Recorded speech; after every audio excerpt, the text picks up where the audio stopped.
Rebonjour à tous pour ceux qui viennent de nous rejoindre.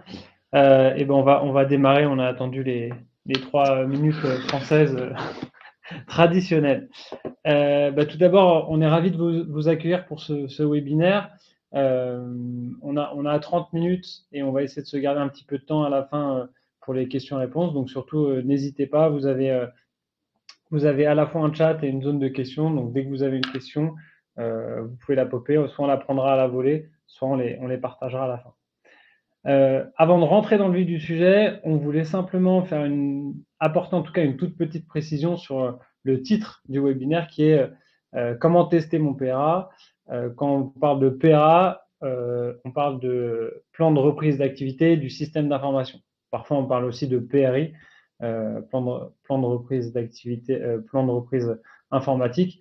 Donc, c'est un point important parce qu'évidemment, c'est pas toujours la même chose, un vrai PRA et le PRA dont on va parler. Hop.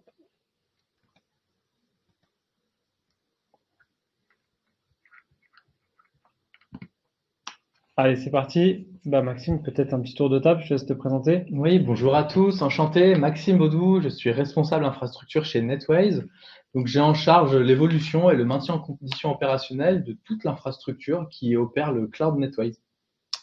Et donc moi, Jonathan Goldfarb, moi j'ai en charge les ventes chez Netways et notamment je pilote une équipe de 5 personnes. Alors dans le sommaire, on a 5 grands chapitres qu'on va vous partager. Le premier, c'est qui est Netways. On passera assez rapidement sur cette partie-là. Et ensuite, on rentrera vraiment dans le vif du sujet avec qu'est-ce que c'est qu'un PRA, comment on peut tester un PRA, quelles sont les différentes solutions qu'on va utiliser dans le cadre d'un PRA, et enfin, comment on gère l'équilibre entre les besoins des métiers et les enjeux de la DSI. À propos de Netways, on est un acteur expert cloud français depuis une quinzaine d'années maintenant. On a un peu plus de 50 collaborateurs. Notre métier concrètement, c'est opérateur. On va gérer de bout en bout toute la partie réseau pour nos clients. On est hébergeur, on a nos propres infrastructures, on a un cloud privé qu'on met à disposition de nos clients. Et on est également infogéreur, donc on est capable évidemment d'infogérer nos infrastructures, mais on est capable aussi d'aller infogérer vos infrastructures ou des infrastructures qui seraient sur du cloud public.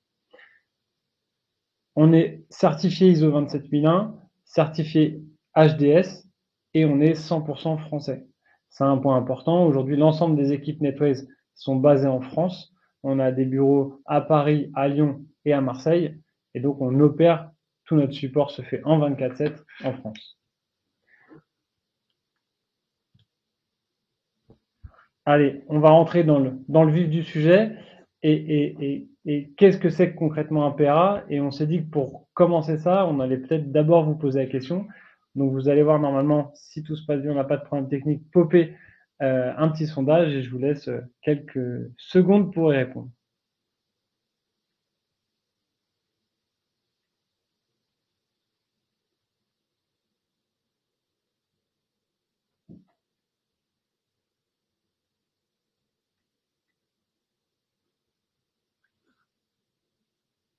Alors c'est marrant parce que nous on le voit en direct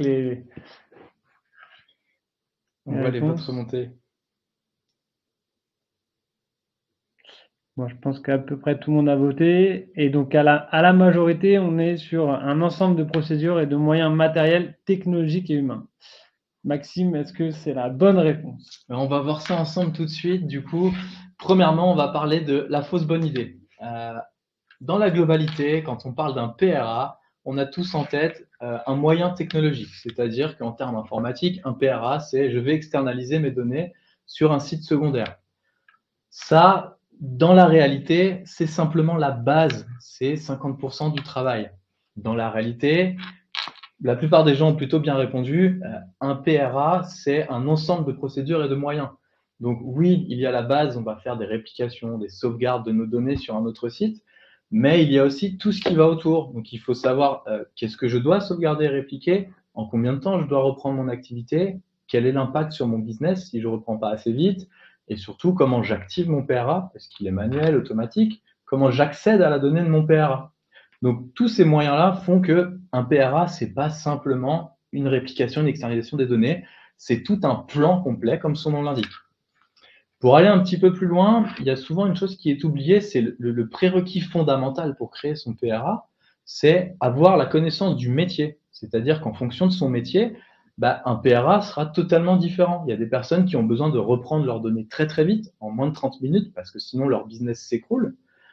A contrario, d'autres entreprises, s'ils ont une coupure de 8, 12, 24 heures, c'est pas grave, ils peuvent s'en remettre et ils peuvent continuer à travailler autrement. Donc, c'est très important de bien comprendre le business de l'entreprise pour ensuite construire son PRA. Alors, on a vu ce que c'était qu'un PRA. Maintenant, on va se poser une première question qui est une question qui est stratégique, c'est comment je vais tester mon PRA? Parce qu'on le sait, mettre en place un PRA, tester un PRA, c'est autre chose. Et donc, on a pléthore, on a énormément de façons de pouvoir tester un PRA.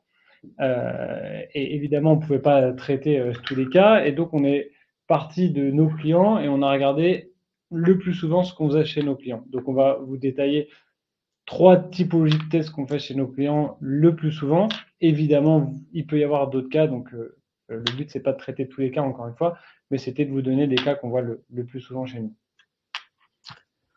Donc, pour commencer, le test le plus courant et le plus simple à mettre en place, ça va être le test partiel. Donc, ce qu'on appelle un test partiel, c'est la reprise d'un service, d'un serveur, d'une toute petite partie de votre activité. Donc, exemple, on va redémarrer un serveur de fichiers sur l'infrastructure de PRA et vous pouvez accéder à vos fichiers à distance. L'avantage du test partiel, c'est qu'il est très simple à mettre en place. On peut pratiquement le faire en même temps que la production, donc les contraintes sont faibles. Par contre, la contrepartie à ce test, c'est que vous allez tester une infime partie de votre PRA et vous allez le tester dans des conditions qui sont non réelles. Donc, ça permet de s'assurer de la cohérence de la donnée, mais ça s'arrête là. Si on veut aller un petit peu plus loin, on va avoir ce qu'on appelle un test complet. Donc, le test complet, c'est j'éteins mon SI à la source, je le démarre sur mon PRA et j'enchaîne mon plan de reprise d'activité. Donc là, quand on fait ce test-là, il faut l'avoir programmé, l'avoir planifié, avoir préparer les personnes adéquates pour tester tout son PRA. On a tendance à associer le PRA à la partie IT, au service IT, mais c'est faux en fait, parce qu'il y a beaucoup de processus métiers que les personnes de l'IT ne savent pas tester. Donc, il faut avoir pris en compte qu'il faut avoir avec soi des personnes qui ont la connaissance métier pour tester les applications. Alors, ce test-là, il est intéressant, mais il reste planifié, programmé dans les bonnes circonstances. Si on va aller encore plus loin, le meilleur test, ça va rester le test complet surprise. Ce qu'on appelle le test complet surprise, c'est personne n'est prévenu, on n'en parle à personne. Simplement, vous vous dites à telle heure, à telle date, avec quelques personnes stratégiques, j'active mon PRA. Et là, on s'assure que le plan est complet et fonctionnel.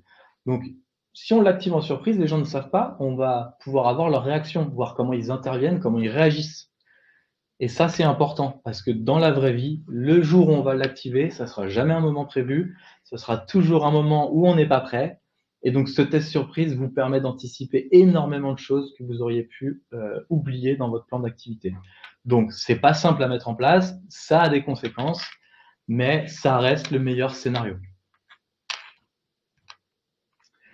Je continue un petit peu sur la partie un peu plus technique. Je vais vous présenter quelles sont les solutions pour mettre en place votre PRA. Donc, même si au début, je vous disais, attention, le PRA, ce n'est pas uniquement un enchaînement de solutions technologiques, c'est vrai, mais ça reste quand même la base, ça reste le socle pour mettre en place votre PRA.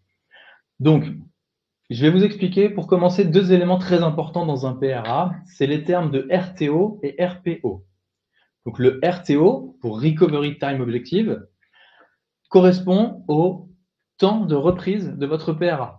Donc, c'est-à-dire en combien de temps je suis capable de redémarrer mon infrastructure et d'être opérationnel.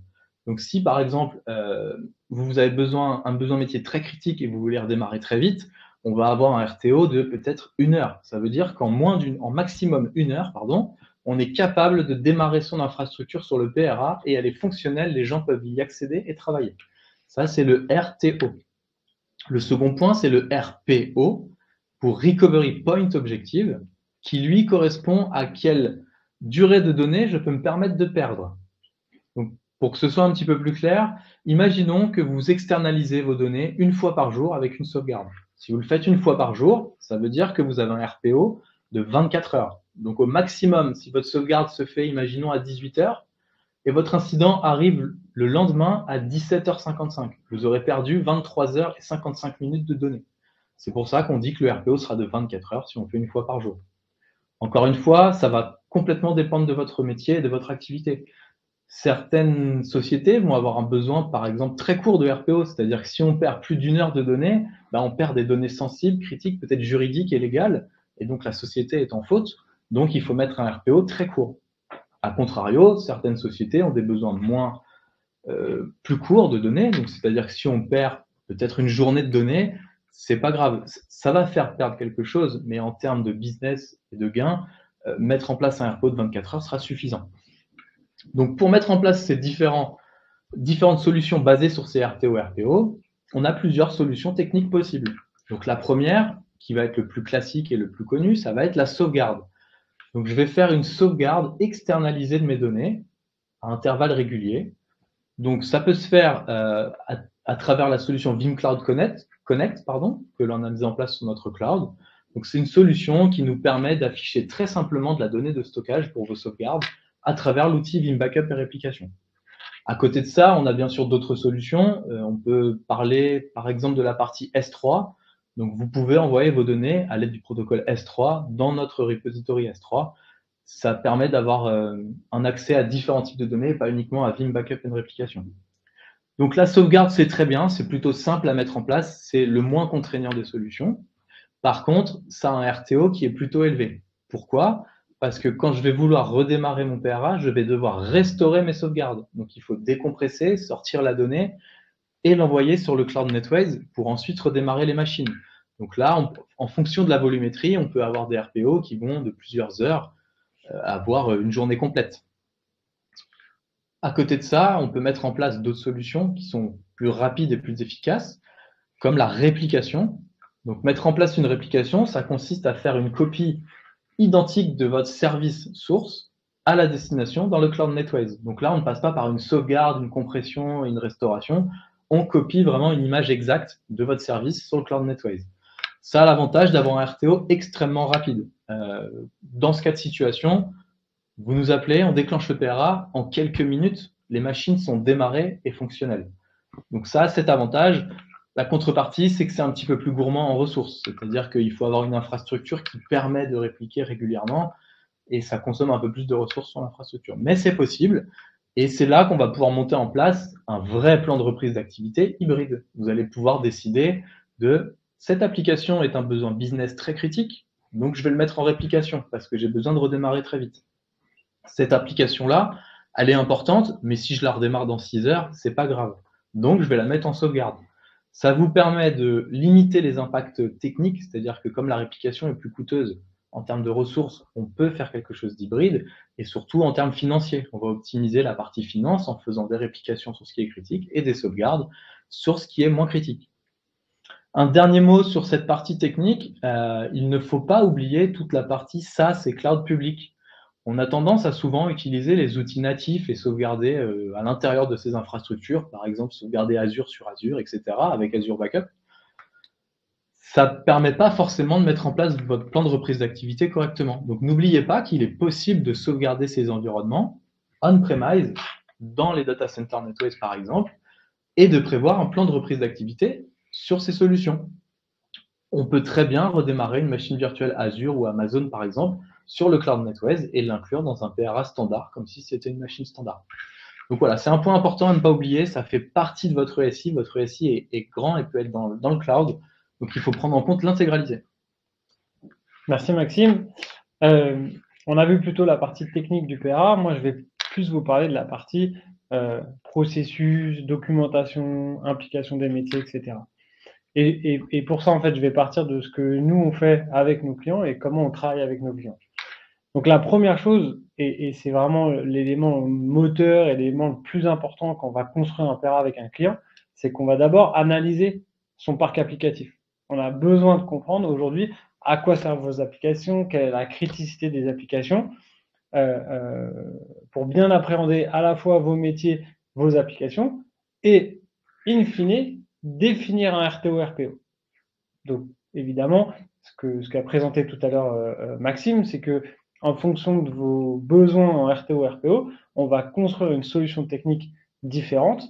Mais donc, avant de déjà dire je veux tel RPO ou tel RTO, on va essayer de comprendre dans votre infrastructure, est-ce qu'on doit remonter l'ensemble de votre infrastructure très rapidement, par exemple, si je veux un RTO très court, ou alors, non, finalement, ce qui est plus important, c'est d'avoir un point de sauvegarde très proche. Par contre, on peut prendre un petit peu de temps pour remonter. Tout ça, c'est des éléments c'est les premières questions qu'on va se poser. Une fois qu'on a mis ces deux briques en place, l'étape d'après, c'est je sais techniquement comment je vais faire mon PRA, mais comment je vais l'activer. Il y a, encore une fois, beaucoup de méthodes d'activation d'un PRA, mais très souvent, la question qu'on va se poser, c'est est-ce qu'on veut tout automatiser ou est-ce qu'on veut avoir des interventions humaines. Typiquement, qui dit intervention humaine dit que si le PRA doit s'activer en pleine nuit, il faut qu'on ait prévu un process de réveil de la personne qu'on doit réveiller. C'est un exemple tout bête, mais quand on doit le mettre en place, c'est un vrai sujet. Donc voilà, donc on va définir avec vous quelle est la méthode d'activation de ce PRA. Et enfin, et c'est peut-être la partie la plus importante, c'est bien d'avoir mis en place un PRA, mais pour être sûr que le PRA il fonctionne, il faut le tester. Donc nous, chez nous, pour vous donner un ABAC, on va le tester en général une fois par an à minima. Et évidemment, on est capable de faire des tests beaucoup plus réguliers pour les clients qui le souhaitent. Encore une fois, cette partie test, et là, ça rejoint une des premières slides que Maxime a présentées. On sait qu'on peut faire différents types de tests. Et là, encore une fois, en fonction de vos besoins, de vos attentes, des besoins de vos métiers, on va mettre en place le test qui correspond à vos enjeux.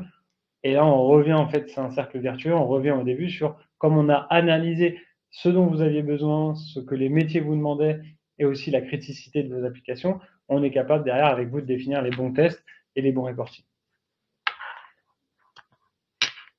On arrive sur la dernière partie de la présentation où on a réfléchi en fait à quelque part, j'ai toujours un besoin de métier, un besoin de mon business, mais j'ai aussi mes contraintes côté DSI. Et donc la question qu'on a toujours, c'est le business, il voudrait très souvent redémarrer très très très très vite, en perdant le moins de données possible. Et la DSI, elle a aussi souvent un budget limité. Et donc, il faut qu'elle soit capable d'aller le plus loin possible dans la demande du business et en même temps dans un budget qui est restreint, qui est son budget. Donc, pour illustrer cela, en fait, on est parti sur deux cas clients qu'on va vous présenter. Alors, je vais commencer par vous présenter notre client Eurowatt. Donc, Eurowatt, c'est une société qui opère des parcs éoliens en France. Donc, quand je dis qui opère, c'est eux qui pilotent les éoliennes, qui les entretiennent, mais c'est eux aussi qui monitorent la production d'électricité et qui récupèrent l'argent de cette production. Donc, pour eux, c'est extrêmement important, voire vital pour la société, d'avoir un accès permanent à ces données qui sont remontées depuis les éoliennes. Donc, je vous donne un cas concret en termes de pilotage. S'ils perdent la main sur le pilotage des éoliennes, ils ne peuvent plus les arrêter à distance, par exemple, s'il y a trop de vent. C'est dangereux et pour eux, c'est un risque de casse de l'éolienne. Et en termes de business, ils ont besoin constamment, en temps réel, d'avoir la production électrique produite par leurs éoliennes. Parce que pour information, le marché éolien, c'est un marché comme la bourse. L'électricité revendue varie en fonction des heures de la journée. Donc, ils ont besoin d'avoir une vision très, très précise de ces données pour ne pas perdre d'argent et optimiser au maximum leur rentabilité. Donc, pour faire ça, Eurowatt nous a sollicité pour mettre en place leur PRA. Donc, c'est un PRA qui va prendre en compte la partie réseau. Donc, on va avoir un firewall dédié à Eurowatt qui est hébergé dans le data center, sur lequel vont venir se connecter des connexions VPN depuis tous les parcs éoliens. C'est des connexions de secours. La connexion primaire arrive chez le client. Et donc, en cas d'activation du PRA, si le site principal est KO, par exemple, automatiquement, les connexions VPN vont monter vers notre firewall et la data va arriver sur les machines qu'on va redémarrer chez nous. Donc, pour faire ça, on a fait un PRA qu'on va appeler sur mesure ou hybride, c'est-à-dire qu'on a identifié avec Eurowatt les quelques machines qui sont très critiques pour piloter et superviser ces éoliennes. Ces machines-là, on a mis en place de la réplication, comme je vous expliquais tout à l'heure. Donc, on réplique régulièrement les machines. Le besoin, ce n'est pas forcément le RPO. Donc, s'ils perdent de la donnée, ce n'est pas grave parce qu'elle est stockée ailleurs. Par contre, ils ont besoin d'un RTO très faible. ils ont besoin de reprendre très vite l'activité pour perdre le moins d'infos possible sur les éoliennes. Donc grâce à ces réplications, si on a besoin, Eurowatt nous appelle, on démarre le PRA, on démarre les machines virtuelles, on parle de quelques minutes. En 15 minutes, moins de 15 minutes, on est capable de démarrer l'infrastructure et d'être pris. Donc c'est un point très important pour eux et c'est ce qui leur permet de garantir qu'ils ont tout le temps la main sur leurs éoliennes. À côté de ça, pour optimiser un petit peu la partie business, on a mis en place des sauvegardes sur le reste de leur SI, ce qui fait que s'ils ont besoin de reprendre, on va restaurer les sauvegardes, mais ce SI a été identifié comme moins critique et pouvant repartir à partir de 4, 6 ou 8 heures. Je te laisse la main sur le prochain, Jonathan. Yes. Merci Maxime. Alors, Arista, pour ceux qui ne connaissent pas Arista, c'est un industriel de l'agroalimentaire. Le métier d'Arista, en fait, c'est de fournir et de livrer, par exemple, je vous donne un exemple très simple, de la farine à un boulanger. Et donc aujourd'hui, ils ont des enjeux métiers importants qui sont que si jamais ils ne reçoivent pas les demandes de leurs clients, donc que ce soit un boulanger qui va plutôt passer ses commandes par téléphone ou d'autres industriels qui vont faire des commandes par les plateformes de commandes, à partir du moment où leur système d'information ne fonctionne plus, ils ne produisent plus parce qu'en fait, ils ne savent plus quoi produire pour qui. Donc eux, ils ont un enjeu qui est complètement différent de celui qu'on a vu d'Eurowatt, c'est ils ont besoin d'avoir un RTO le plus petit possible. Et donc, Arista, on a construit un plan de reprise d'activité exclusivement basé sur de la réplication parce qu'on a besoin d'avoir en permanence les datas prêtes sur deux data centers pour pouvoir redémarrer en cas de coupure d'un des deux data centers. Ce qui est important que vous compreniez dans ce business case, c'est que, et tout à l'heure je parlais du téléphone, hein, et il y a une grosse partie de leur infrastructure qui est sur la partie téléphonie. Donc évidemment, nous, on fournit toute la partie connectivité grâce à notre casquette opérateur. Mais surtout, à chaque fois qu'un utilisateur va appeler Arista, eux, c'est une commande qui va passer derrière. Donc là, dès que la téléphonie ne fonctionne plus, ils perdent en gros 50% de leur business. Donc, c'est une des raisons pour laquelle aujourd'hui, on a construit tout ce plan de reprise d'activité avec un RTO et RPO extrêmement court pour s'assurer que justement, en cas de souci sur un site, ça redémarre de l'autre côté. Et donc, par rapport, encore une fois, au cas d'avant qu'on a vu, là, on va récupérer l'ensemble du système d'information. Donc, on a une gestion bien de bout en bout de la partie opérateur jusqu'à la partie applicative. Et on va embarquer à la fois le système d'information et la partie téléphonie. Voilà, on arrive à la fin de ce webinaire. On vous a remis, peut-être certains d'entre vous ont déjà eu accès au livre blanc, on vous le remet. Il vous suffit de scanner le QR code et vous pouvez avoir accès à notre livre blanc que vous retrouvez assez facilement aussi sur les réseaux, sur Internet. On va prendre évidemment, je crois qu'on a encore un petit peu de temps, si vous avez des questions, vous pouvez les poser directement. Vous avez soit le chat, soit les questions comme ça vous arrange. Comme vous voulez, on a accès aux deux, donc n'hésitez pas. De toute façon, à côté de ça, nous allons vous recontacter pour voir si, voilà, quel était votre ressenti sur le webinaire. Est-ce que vous avez des questions sur la sauvegarde et le PRA? Est-ce que vous voulez qu'on aille un petit peu plus loin pour vous accompagner? Donc, n'hésitez pas à poser des questions en live aussi si vous le souhaitez. J'en ai quelques-unes qui arrivent, je vais en lire certaines. Il y a quelqu'un qui nous a posé la question de où sont stockées nos données. Comme le disait Jonathan, on est un opérateur français, hébergeur français 100% français. Donc on possède actuellement plusieurs salles dans des data centers en France. Donc on a différentes salles sur Paris. Donc on est hébergé sur 3 data centers sur Paris, un dans le nord, un au centre de Paris et un au sud de Paris. Et on a aussi une présence avec des équipements à Lyon, ce qui nous permet de, pourquoi pas, mettre en place un PRA avec une distance géographique. C'est souvent des contraintes qui nous sont demandées. Un client qui est hébergé à Paris et qui souhaite avoir son PRA avec une certaine distance géographique, on va pouvoir aller le mettre en place sur le site de Lyon.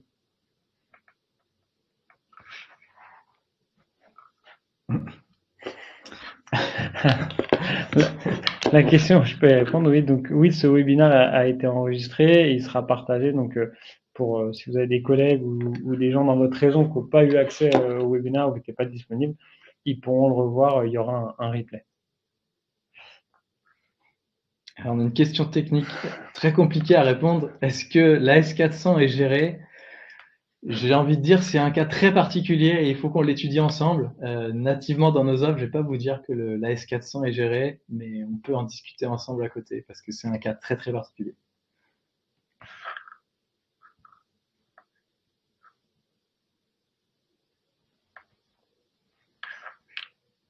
On va prendre s'il y a des dernières Il y a des questions. personnes qui sont en train d'écrire.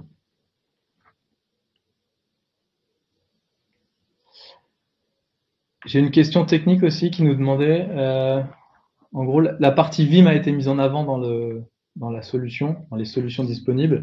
Alors oui, on s'appuie beaucoup sur la partie Vim Backup et réplication, tout simplement parce que c'est un des leaders sur le marché, donc il est présent chez énormément de clients. Donc ça nous permet de nous intégrer très rapidement et de mettre en place des sauvegardes ou des réplications très rapides. On a la plateforme Vim Cloud Connect qui nous permet de vous exposer du stockage ou des ressources de machines virtuelles dans votre Vim très facilement à travers Internet. C'est pourquoi on s'appuie sur cette solution. Mais ce n'est pas l'unique solution disponible. On peut bien sûr vous fournir du stockage de manière différente à travers d'autres logiciels de sauvegarde et de réplication différents sans problème. Alors, il y a une autre question qui était, vous chargez-vous de l'infogérance et des tests de PRA si nos équipes IT sont limitées? La réponse est oui. On a pas mal de clients justement qui ont ce type de problématique. Ils ont des équipes IT qui sont réduites et donc ils nous font complètement confiance. Ils s'appuient complètement sur le dispositif NetWays pour mettre en place et gérer le PRA dans sa globalité. On revient un petit peu justement à la slide que je présentais tout à l'heure sur l'analyse de votre besoin. Et dans l'analyse de votre besoin, il y a le besoin métier et aussi il y a vos contraintes IT. Donc là, c'est un bon exemple de moi, j'ai besoin de mettre en place un PRA, mais on n'est que deux à l'IT et on doit faire le support utilisateur, gérer nos data centers, gérer notre cloud public. Donc, on n'a pas la capacité de gérer la partie PRA. Est-ce que vous pouvez le faire? Et donc là, évidemment, nous, on vient se substituer en bonne intelligence, hein, et on vient se substituer à la DSI. On va travailler main dans la main avec vous pour gérer toute la partie PRA. Et comme je le disais, c'était dans le tout dernier point tout en bas, on a la partie reporting. Donc, on est capable aussi, dès qu'on va faire un test, de vous sortir un reporting de ce qui s'est passé, ce qui a fonctionné, ce qui n'a pas fonctionné. Et peut-être le plus important, c'est quel est le plan d'action et quel est le plan d'amélioration continue qu'on va mettre en place pour que ce qui n'a pas fonctionné fonctionne les prochaines fois, et notamment si ça arrivait vraiment. Soit à personne, évidemment. Je complète même un petit peu, on est aussi capable de prendre en charge en fait toute la gestion, le monitoring et l'infogérance de l'externalisation de vos données. Donc vos sauvegardes ou vos réplications que vous allez mettre en place, NetWays peut s'occuper d'infogérer cette partie pour vous et de s'assurer que ça fonctionne bien tous les jours en temps et en heure prévus. Donc concrètement, en fait, on peut vous accompagner sur toute la chaîne sur cette partie PRA. On va vous conseiller, on va vous orienter, on va mettre en place le PRA pour vous, on va faire les tests, les opérer, les faire évoluer, faire le reporting et s'assurer que tout fonctionne. Donc on peut vous accompagner sur certaines briques ou sur l'intégralité de votre plan de reprise d'activité. Eh ben, je crois qu'on arrive à la fin, s'il n'y a pas eu de questions. On a une Si on a une dernière. Ce type de PRA permet-il de se rendre conforme aux exigences des assureurs sur des risques d'exploitation et de cyber? Très bonne question. Et oui, du coup, dans la partie cyber, avoir un PRA, c'est le summum, on va dire, de ce que vous pouvez présenter à votre assureur. Donc, c'est le niveau maximum. On va vous demander des choses simples. Avez-vous des sauvegardes? Avez-vous des sauvegardes externalisées? La dernière case, c'est avez-vous un PRA? Si vous êtes capable de leur justifier que vous en avez un, que vous avez des tests, du reporting et de l'évolution, ça vous permet d'avoir cette casquette et cette assurance auprès de vos assureurs sur la partie risque cyber. Donc oui, le PRA est un point très très important sur ce sujet. Et peut-être pour compléter ce que dit Maxime, aujourd'hui, chez NetWays, on a, comme l'a dit tout à l'heure Maxime, des data centers à Paris et à Lyon. Donc ça veut dire qu'aussi, dans certains cadres légaux, je pense notamment à tout ce qui est partie banque, assurance, ils ont besoin d'avoir un PRA à une distance de leur data center principal de plus de 400 km. Et donc vous allez avoir la possibilité chez NetWays de pouvoir gérer et créer ce PRA. Eh ben, je crois qu'on a traité toutes les questions. Un grand merci à tous. Merci. On vous a remis, si vous avez des questions, n'hésitez pas à nous appeler. Vous avez un mail, un numéro de téléphone. Et évidemment, ce que je disais tout à l'heure, on est aussi très présent sur les réseaux. Donc, c'est aussi un bon moyen de nous contacter. Merci beaucoup, merci Maxime. Merci à tous et bon appétit. Merci, au revoir. Au revoir.